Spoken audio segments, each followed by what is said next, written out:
YS Jaganmohan Reddy 5 ఏళ్ల పాలనలో వైసీపీకి సంబంధించినటువంటి మంత్రులందరూ కూడా అవినీతి ఆరోపణలు ఎదుర్కొంటున్న నేపథ్యంలో ఈ రోజు రోజా మరి విస్తృత స్థాయి సమావేశానికి వెళ్లే ముందు ఒక మీడియా ఛానల్కి ఇంటర్వ్యూ ఇచ్చి దానిపై స్పందించడం జరిగింది. దేశంలోనే మరి జగన్మోహన్ రెడ్డి లాంటి సీఎం లేరు అని చెప్పి ఆవిడ పొగడ్తలతో ముంచెత్తారు. అలాగే ఇప్పటికీ మేము నైతికంగా ఓడిపోలేదని 40% మాకు ఓట్ పర్సెంటేజ్ ఉంది, ఇంకొక 10% మేము పెంచుకుంటే నెక్స్ట్ మాదే అధికారం అని చెప్పి కూడా ఆవిడ మాట్లాడటం జరుగుతోంది. మరి ఇంత కాన్ఫిడెన్స్ ఆవిడకి ఏంటి, మరి ఆవిడ చేసినటువంటి స్కామ్ గురించి ఆవిడ ఏం చెప్పారు, ఇలాంటి విషయాలన్నీ కూడా తెలుసుకునే ప్రయత్నం చేద్దాం. మనతో ఉన్నారు senior political journalist doctor Durga Vadlamani గారు. నమస్కారం మేడం. సో ఈరోజు రోజా గారు స్పందించడం జరిగింది. మరి 40% ఓట్ పర్సెంటేజ్ మాకుంది, ఒక 10% సంపాదిస్తే నెక్స్ట్ మేమే గెలుస్తాము. మరి దేశం మొత్తంలో కూడా వైఎస్ జగన్మోహన్ రెడ్డి లాంటి మంచి సీఎం లేరు, మాట తప్పడు, అనుకున్నది చేస్తాడు అన్నట్టు ఆవిడ చెప్తూ ఉంది.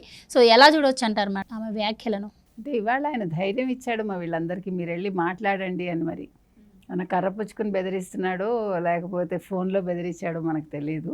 మొత్తానికి నిన్న అనుకున్నాం కలుగుల్లోంచి వస్తాయి ఒక్కొక్కటి అని. అట్లా కలుగుల్లోంచి మాజీ మంత్రులందరూ బయటకు వస్తున్నారు. మనం కొడాలి నాని గురించి మాట్లాడుకున్నామండి. ఇప్పుడు రోజా గారు ఇవాళ చాలా ధైర్యంగా ఆవిడ ప్రపంచంలోనే ఇలాంటి ముఖ్యమంత్రి లేడు ఇంతవరకు. అవును, నిజమే, ఇంతవరకు ఇలాంటి ముఖ్యమంత్రి ఎక్కడా లేరు. ఎందుకంటే ఇంత అవినీతి చేసిన ముఖ్యమంత్రి లేరు, ఇలా సొంత ఇళ్ళు కట్టుకుని సొంత ఇళ్లలో క్యాంపు కార్యాలయాలు పెట్టుకుని ముఖ్యమంత్రులు లేరు.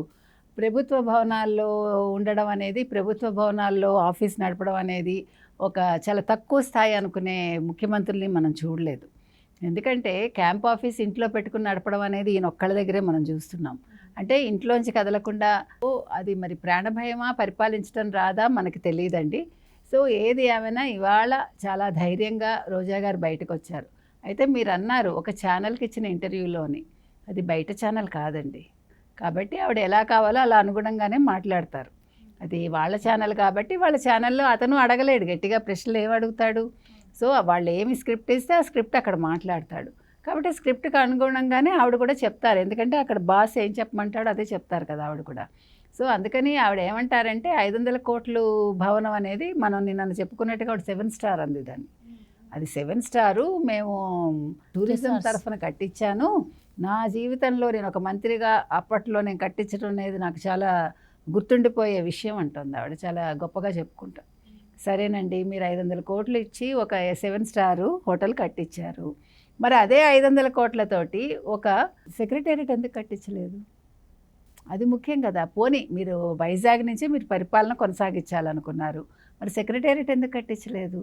మీరు ఇప్పుడు ఇందాక ఆవిడ చెప్పిన దాంట్లో మేము సచివాలయాలు కట్టించాము, హాస్పిటల్స్ కట్టించాము, చాలా లిస్టు చెప్పింది ఆవిడ. మేము అన్నీ చాలా నాణ్యంగా కట్టించాము, అన్నీ కూడా ఇదే స్థాయిలో కట్టించిందిట ఆవిడ చెప్తున్నారు. అంటే ఈ ప్రభుత్వం, గత ప్రభుత్వం. సో అంత నాణ్యతతో కట్టిస్తే ఈ డబ్బులన్నీ ఎక్కడి నుంచి వచ్చాయి మీకు? మీరు సంక్షేమాలు తప్ప ఏమీ ఇవ్వలేదు, రాష్ట్రానికి అప్పులు తప్ప ఏమీ ఇవ్వలేదు. మరి ఈ అప్పులు ఎందుకు వచ్చాయంటే ఇవన్నీ కట్టించడం వల్ల వచ్చాయా? ఇప్పుడు కొత్తగా వాళ్ళు చూసారా, మేము హాస్పిటల్స్ కట్టించాము, మెడికల్ కాలేజ్ కట్టిస్తున్నాము, 600 కోట్లు 500 కోట్లు లెక్కలు చెప్తున్నారు మీరు చూస్తే. అంటే మేము అభివృద్ధి చేస్తామని చెప్పుకుంటున్నారు కొత్తగా. ఎన్నికల ముందు అభివృద్ధి చెప్పుకోవడానికి ఏమీ లేకపోయింది. సో ఈరోజు ఓడిపోయాం కాబట్టి మేము అభివృద్ధి చేస్తామని కొత్తగా చెప్పుకుంటున్నారు. ఇక చంద్రబాబు నాయుడిని వీళ్ళందరూ ప్రశ్నిస్తున్నారు. చంద్రబాబు నాయుడు ఇలా చేశాడు, అలా చేశాడు, ఆ సెక్రటేరియట్ అంతా కూడా చాలా ఇది సరిగా కట్టించలేదని, అంటే డబ్బులు ఎక్కువ పెట్టకుండా నీళ్లు కారిపోయాయి, మేము ఇంత గొప్ప భవనం కట్టించాము, అది మాట్లాడుతోంది ఆవిడ. అప్పుడు పరిస్థితి ఏంటి మీకే తెలుసు, మీరే చెప్తున్నారు అప్పుడు కట్టుబట్టలతో వచ్చేసామని. కట్టుబట్టలతో వచ్చేసినప్పుడు అంతంత మాత్రంగా కడతారా, లేకపోతే ఇంత గొప్పగా కడతారా బిల్డింగు? మీరేమైనా చందాలేసి ఇచ్చారా అప్పుడు? మరి మీరెందుకు సలహా ఇవ్వలేదు అప్పుడు? మేమందరం డబ్బు ఇస్తామండి, పెద్ద భవంతి కట్టండి, ప్యాలెస్ కట్టండి, సెక్రటేరియట్ అని ఎందుకు చెప్పలేదు ఆ రోజు? తర్వాత ఇవాళ ఓడిపోవడం గురించి మాట్లాడింది ఆవిడ. మాకు 40% వచ్చింది, ఇంకొక 10% మేము ప్రజల్లోకి వెళ్తాము, మేము ఇప్పుడు ఏంటి చాలామంది మీద దాడులు జరిగాయి, వాళ్ళందరినీ జగన్మోహన్ రెడ్డి ఫోన్లో పరామర్శించారు, త్వరలోనే వాళ్ళని వెళ్ళి కలుస్తారు, ఇది అన్యాయం అక్రమం. ఎవడు చేశాడు అసలు? తెలుగుదేశం వాళ్ళు ఎందుకు చేస్తారు, ఎందుకు దాడులు చేస్తారు? నీ దగ్గర ఎవిడెన్స్లు ఉంటే చూపించు. అన్నింటికి మీరు ఎవిడెన్స్లు మాట్లాడతారు కదా, మీ దగ్గర ఎవిడెన్స్లు ఉంటే చూపించండి, చర్యలు తీసుకోమనండి, పోలీస్ కంప్లైంట్ ఇచ్చుకోండి. అంతేగాని మళ్ళీ ఈ పాదయాత్ర వంకర మళ్ళీ ఈయన ప్రజల్లోకి వెళ్తాడా? అందుకని ఈవిడ ఏం మాట్లాడినా ఇవాళ చాలా అసంబద్ధంగా మాట్లాడిందండి. ఆడుదాం ఆంధ్రాకి 100 కోట్లే బడ్జెట్. ఎంత తెలివిగా చెప్పిందంటేనండి ఆవిడ, ఇందులో నాకు బైరెడ్డి సిద్ధార్థ రెడ్డికి ఎటువంటి సంబంధం లేదు.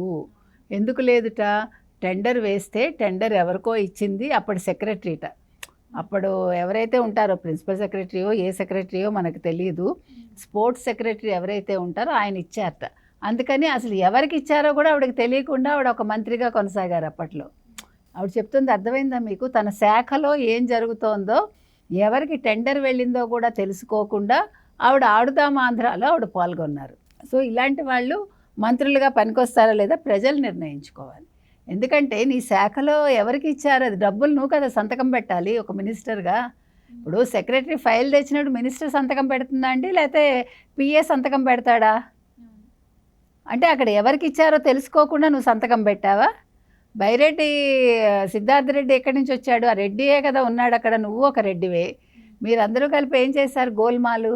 కాబట్టి 100 కోట్లు బడ్జెట్ అయితే 100 కోట్ల స్కామ్ ఎలా అయింది అని అడుగుతోంది ఆవిడ.